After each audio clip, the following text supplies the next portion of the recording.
Welcome to The Explainer, where we break down the big picture.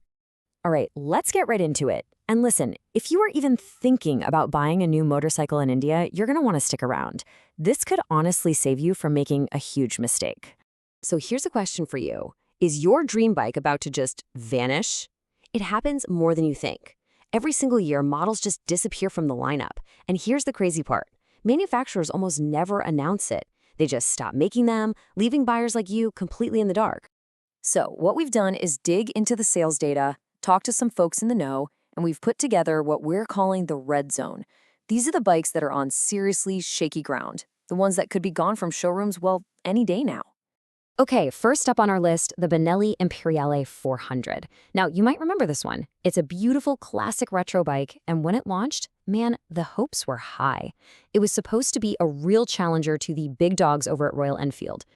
But, well, the reality has been a bit different.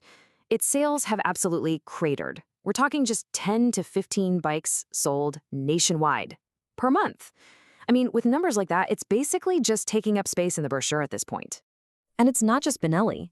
Take a look at the Kawasaki W175. This was supposed to be Kawasaki's entry-level retro bike. And on paper, the idea sounds great, right? A cool classic look, backed by that legendary Japanese reliability. The problem? It's barely selling, maybe 30 to 50 units a month. And you have to ask, why? Well, here's the mismatch. It rides like a basic 125cc commuter bike, but it's priced like a much, much more powerful machine. And you know, buyers see right through that. And this one might surprise you. Even a legendary name like Karizma isn't immune. The new XMR 210, wow, the launch was huge. It started off strong, selling about 1,500 units. But that excitement faded fast. Now it's down to just 300 units a month. That's a massive drop. So you have to wonder, how does this happen? How do bikes that seem promising just fail? Well, it's never just one single thing. It's usually a perfect storm, a combination of a few critical factors that all go wrong at once. And what's really fascinating is how these problems compound. You've got the obvious one, sales just tanking. Then there's the intense competition in the market right now. You add in pricing that just doesn't make any sense to buyers, some early reports of quality issues, and pretty soon the manufacturer itself starts to shift its focus. They decide to put their money and effort somewhere else. And the Karizma XMR is a perfect case study for this. Look at it. It was kind of stuck in the middle, right? It wasn't a dedicated tourer for long, comfy rides, but it also wasn't a pure sport bike for the track. It was confused. And that confusion, plus some of those early quality complaints, really hurt it. And the final nail in the coffin? Hero is already teasing its replacement. Now compare that to the Yamaha R15. Everyone knows exactly what that bike is. It's a sport bike, period. And it has a rock-solid reputation built over years. Okay, so we've talked about the bikes to be careful with. So what's the opposite? What makes a bike a smart, safe buy right now? You know, in a market that's always screaming about horsepower and top speed, the answer is actually kind of simple. It's comfort. Just pure, simple comfort. Think about it. A bike you enjoy riding every day is a bike you're going to keep. And that's the secret sauce for a successful model. But comfort can mean different things, right? It's not a one-size-fits-all deal. On one hand, you've got cruiser comfort, like on a Bajaj Avenger. We're talking that relaxed, almost sofa-like feeling that's just perfect for eating up highway miles. But then there's adventure comfort, like on the Hero Xpulse.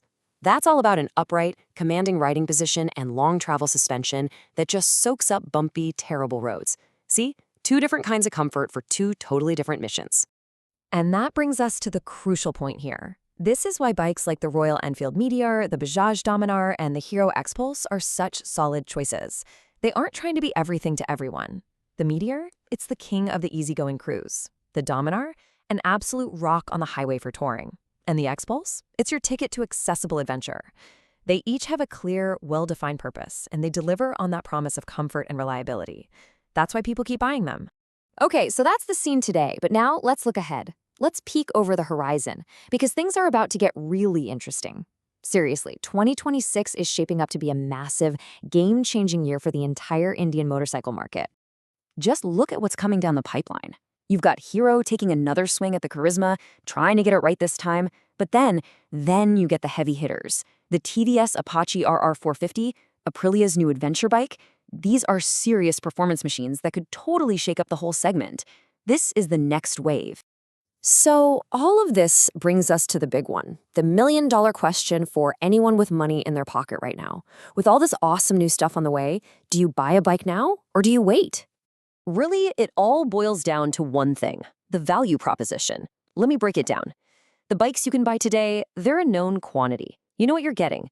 But the bikes coming in 2026 are promising a huge leap forward. We're talking more power, way more tech, more features, and here's the kicker. Maybe for around the same price you'd pay today. That changes everything.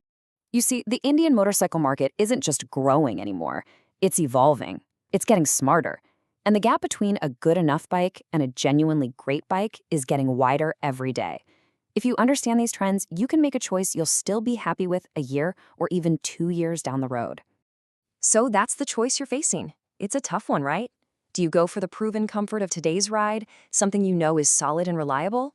Or do you wait for the performance and the tech of tomorrow? The choice is yours. Let that be the question that guides your next move.